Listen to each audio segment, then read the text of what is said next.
कृपाशंकर सिंह यांनी भाजपमध्ये प्रवेश केलेला आहे। आता ते संवाद साधतायत, जाऊया थेट। मेरे इलाके से हमारी जो सांसद है पूर्णताई महाजन जी, हमारे कई सालों से मित्र, पूर्व मंत्री, विधायक सम्मानी आशीष शेलार जी, दूसरी हमारी छोटी बहन विधायिका और पूर्व मंत्री श्रीमती विद्या ठाकुर जी, विधान परिषद में विरोधी पक्ष के नेता सम्मानी प्रवीण दरेकर जी, हमारी बड़ी बहन जो मुझे आशीर्वाद देने आए, रोज अखबार में आ रहा था कि ये मंत्री बनेगी, वो अगर सब छोड़ के आई, डॉक्टर रीता बहुगुणा जोशी जी, यहाँ हमारे सामान्य विधायकगण हैं, कालिदास कोलंबे जब साथ साथ होते थे तो रोज गिनती गिनते कब आएंगे, भला कलोनी जी और गिरीश महाजन जी, हम लोग साथ साथ रहते थे, लेकिन इंतजार हो रहा था। हमारी दूसरी छोटी बहन देवानी रामदास खरांडे जी, उपस्थित सभी हमारे योगी सागर जी, यहाँ बैठे मुंबई के हमारे सारे पदाधिकारी, चाहे माधव भंडारी जी हों, एक दूसरा हमारा जो मित्र है, छोटा भाई है प्रसाद लाल जी, कई लोगों के नाम ले, समय बड़ा कम है। सामने बैठे जो उत्तर भारतीय मोर्चा संभाले हुए हैं संजय पांडे जी, उपस्थित मेरे पत्रकार मित्र, थोड़ा अजीब सा जरूर लगता होगा कि जो सालों साल तक एक कांग्रेस पार्टी विचारधारा के साथ मेरी राजनीतिक कैरियर शुरू करी, लेकिन आदरणीय देवेंद्र फडणवीस साहब ने पूरी अच्छी तरह से बता दिया है। और आज मैं भाग्यशाली हूँ कि डॉक्टर श्यामा प्रसाद मुखर्जी जी के बलिदान दिवस का जो सप्ताह चल रहा है, आज एक पुस्तक का प्रकाशन हुआ है, और मेरा जो इश्यू था, जिस विषय को लेकर मैंने अपनी इस्तीफा दिया था, उनकी पुस्तक का प्रकाशन आज हो रहा है। ये मेरे लिए भाग्य की बात है।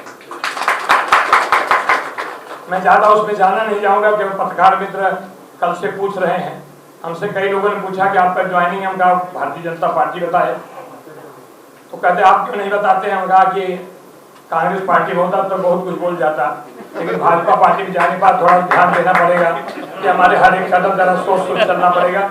मैंने किसी अपने पत्रकार मित्र को बताया नहीं, उन्हें ऐसा लिख दूं कि हो जाएगा। हम कहा इतना मान लो कि मैं भारतीय जनता पार्टी में जाने के लिए उत्सुक हूँ, लेकिन भारतीय जनता पार्टी निर्णय लेगी, मुझे कब जाना है।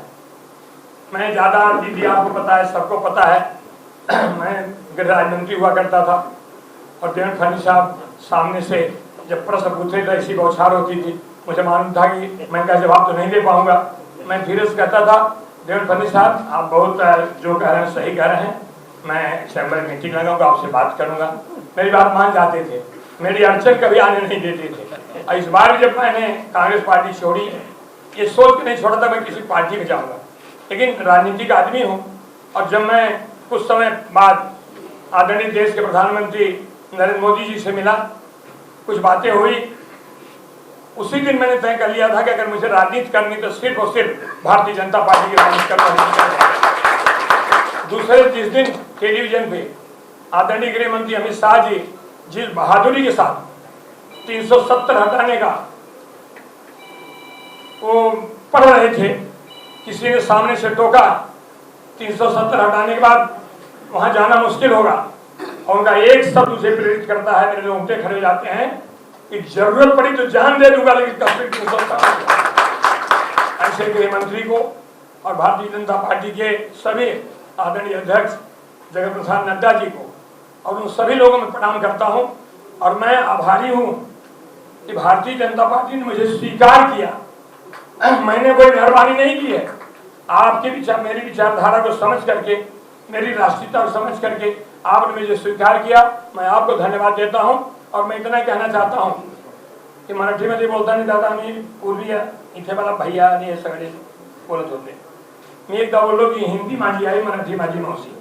आईने मला जन्म दिला आणि मावशीकडे सगळे मिळत असताना मराठीमध्ये मला की आई मरू मावशी जवळ पण कोणी मरू नये, आई जगली पाहिजे आणि मावशी जगलीच पाहिजे।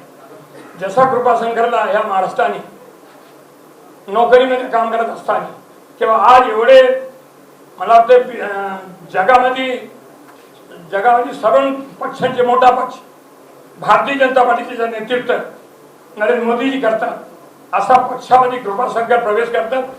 मी एवढंच सांगेल दादा, एक विश्वास आप मेरे ऊपर करिए, अगला विश्वास मैं आपका जीत करके रहूंगा।